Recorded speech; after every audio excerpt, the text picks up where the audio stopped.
The American democracy and human rights stands, उसके बाद दुनिया में प्रचार करें। ओके, ऑलराइट राज साहब, आपका जो स्टैंड है वो पहुंच गया कि जो मुल्क के अंदर हालात हैं पहले उनको ठीक किया जाए, जो कि एक डेमोक्रेटिक वैल्यूज जो हैं उनके खिलाफ हैं हालात। तो उसके बाद चलिए अगर हम इससे निकल के बाहर हम ये देखें कि इस वक्त उन्होंने जिनको बुलाया उसमें एक पाकिस्तान को बुला लिया गया, जो कि पहले ये होता रहा कि फोन कॉल नहीं आई, ये हुआ, बहुत एक सर्द ताल्लुकात रहे। तो अब आप समझते हैं कि पाकिस्तान को भी बुलाया गया, भारत को भी बुलाया गया, तो पाकिस्तान की अगर हम बात करें कि किस तरीके से ये एक अच्छा मौका देख रहे हैं कि पाकिस्तान अपना वहां पर अपना मौके बयान कर सकता है, जो ये बड़ी शिकायतें थी, बड़े गिले थे कि जी हमसे बात नहीं की जा रही, तो अब ये पाकिस्तान किस तरीके से इसको इस्तेमाल कर सकता है इस मोमेंट पे? देखिए, पाकिस्तान की पार्टिसिपेशन तो जरूरी होनी चाहिए, होगी भी होनी चाहिए, और मैं समझता हूँ ये अच्छी बात है पाकिस्तान को बुलाया उन्हें, अमेरिका इसमें इस समिट में बुलाया है। लेकिन जो मेरा इस वक्त पर्सनल असेसमेंट है, मेरी अपनी, वॉशिंगटन डीसी में थोड़ी सी आइस मेल्ट हुई थी, लेकिन उसके बाद अभी तक लोग तो ये कह रहे हैं, आपके तरीन साहब ने भी कहा $1 बिलियन आ रहा है, लेकिन उसमें अभी तक पूरी तरीके से हालात अभी नॉर्मलाइज नहीं हुए, या उस स्पीड पे जिस तरह हम एक्सपेक्ट कर रहे थे उस स्पीड से नहीं चल रहे पाकिस्तान अमेरिका रिलेशनशिप। उसमें मैं जाती तौर पे ये कहूंगा, एक तो पाकिस्तान के अंदर पॉलिटिकल इंस्टेबिलिटी, पाकिस्तान का अपना सीरियसनेस होना, और तीसरा हमारी जो वॉशिंगटन डीसी में इंडियन लॉबी है वो रुकावटें खड़ी करती है, वो देखती है।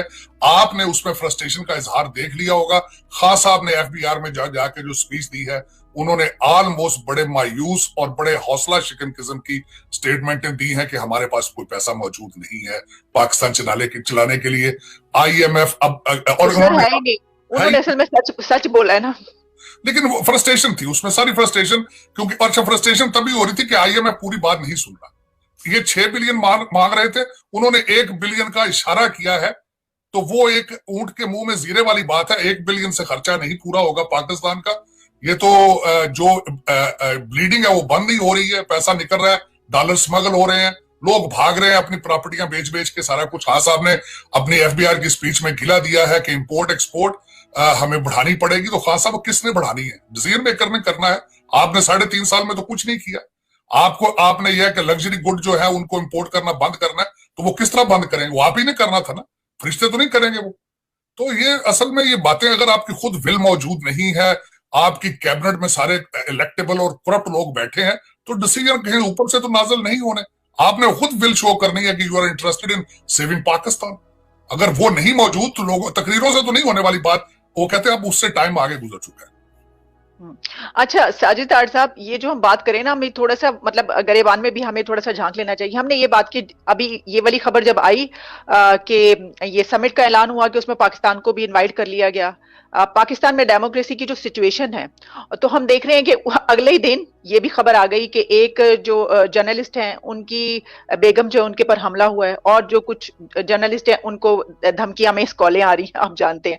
तो ये जो है सिचुएशन, ये एक अच्छी जमहूरियत की आप समझ रहे हैं कि यहाँ पे जिस तरीके से जो हालात हैं, और आप जानते हैं इसको क्या कहेंगे फिर हम? आलिया, मैं कंडेम करूंगा गाजियाबाद में सहाफी जो हमारे अहमद नूरानी की मिसेज अम्बरीन फातिमा पे जो अटैक हुआ है, मैं कंडेम करूंगा। बल्कि मैं ये कंडेम करूंगा जिस तरीके से अगले दिन नवाज शरीफ साहब की तकरीर में जो तारें काटी गई हैं, और मैं आपके बारे में मैंने ट्वीट पढ़ा कि आपको भी कुछ इस तरह के फोन कॉलें आई हैं, लेकिन ये एक सिविलाइज मुमालिक में ऐसे नहीं होता। मैं हमेशा ये कहता हूं कि आवाज बंद करने से आपका क्या ख्याल है, बंद हो जाएगी? आप यहाँ पे सेंसरशिप लगा दें, लोग दुबई से जाके प्रोग्राम कर लेंगे, लेकिन इस तरह ये हल नहीं है सोल्यूशन। सर में दर्द हो तो सर काटने से तकलीफ नहीं दूर होती। ज्यादातर मुमालिक में जो मैंने देखा है, डेवलपिंग कंट्रीज में, जहां हालात कंट्रोल से बाहर हो, जहां परफॉर्मेंस ना हो, या परफॉर्मेंस या करप्शन को छुपाने के लिए आप जब जर्नलिस्ट के पीछे पड़ते हैं, उससे और आवाज दोबारा और ज्यादा उठती है। ये इनको नहीं पता, लेकिन ये कि देखें, हो सकता है सबर इसमें कोई ये सबक ले।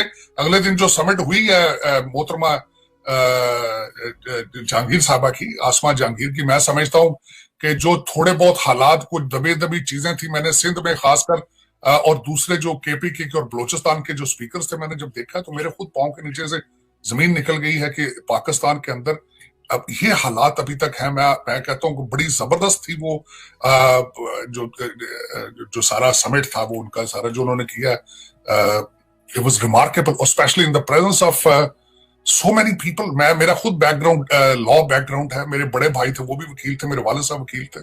मैं देख रहा था उस कमरे के अंदर बड़े बड़े स्ट्रॉन्ग पर्सनैलिटीज थी, उनके सामने जो चैलेंज करके लोगों ने, कुरैश साहब ने बड़ा हौसला किया। मैं समझता हूँ वली अहमद कुरैश साहब ने जिस तरीके से उन्होंने speech the, it was remarkable. लेकिन ये कि मैं खुश था कि अभी तक कुछ लोग ऐसे हैं जिनके ज़मीर जिंदा है। चलिए साजिद साहब, बहुत बहुत शुक्रिया कि आप ये कह रहे हैं, क्योंकि यही चीजें मैंने अपने आर्टिकल में भी लिख दी थी, जिसके ऊपर जो है वो लोगों को बहुत जो है वो गुस्सा है। तो अच्छा किया कि आपने ये वाली बात कर ली कि आप समझते हैं कि वो जो कुछ वहां पे कहा गया है, तो हम मतलब अगर कोई सहाफ़ी ये बात करता है तो वो इसलिए करता है कि जो मुल्क के हालात है वो बेहतर हों, तरक्की करें, हम इन चीजों से निकलें। चलिए बहरहाल, तो हम सर ये बताइए कि पेट्रोल का जो है वो सूरत हाल ये है कि जिस तरह मैंने आपको बताया कि पहले हड़ताल हो गई थी और पेट्रोल पंप्स पे उन्होंने मालिकान ने कह दिया था कि हम तो नहीं बेचेंगे, फिर अब उनके जो है वो खत्म हो गई है, और जो शहरी हैं उनके ऊपर इन्फ्लेशन और ये सब चीजें लेकर बहुत ही बुरे हालात हैं। तो आप समझते हैं कि हुकूमत 2 सालों में संभाल पाएगी ये, या ये कि इसके लिए कोई इकदाम लिए जाएंगे? जिस तरह आपने कहा कि पैसा तो नहीं आ रहा, देखिए उसमें आलिया, ये मैं इस हद तक एग्री करूंगा कि ये इन्फ्लेशन जो है इस इंटरनेशनल फिनोमेनन, और आफ्टर द कोविड-19 अमेरिका के अंदर भी 7% इन्फ्लेशन। लेकिन बुरे हालात कहाँ? बुरे हालात वहां पे जहां करप्शन ऊपर से उसको अलग ऊपर से मारती है लोगों। अब मेरे क्वेश्चन मार्क ये है कि मदीना की रियासत में जिस बंदे की तनख्वाह 20,000 है वो कहां जाएगा? अब पेट्रोल के मैंने देखा है, जहांजेब मलिक साहब जो एसोसिएशन के प्रेसिडेंट है, उन्होंने कहा है कि पहले हम 3 रुपए 90 पैसे बनाते थे फी लीटर, अब हम 4 रुपए 90 बनाएंगे इसमें।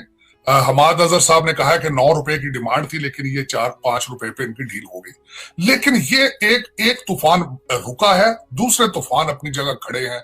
उसमें चीनी देख लें आप, पेट्रोल देख लें आप, गैस, सबसे बड़ी अगली मार आपको पड़ने वाली पाकिस्तान में गैस वाली।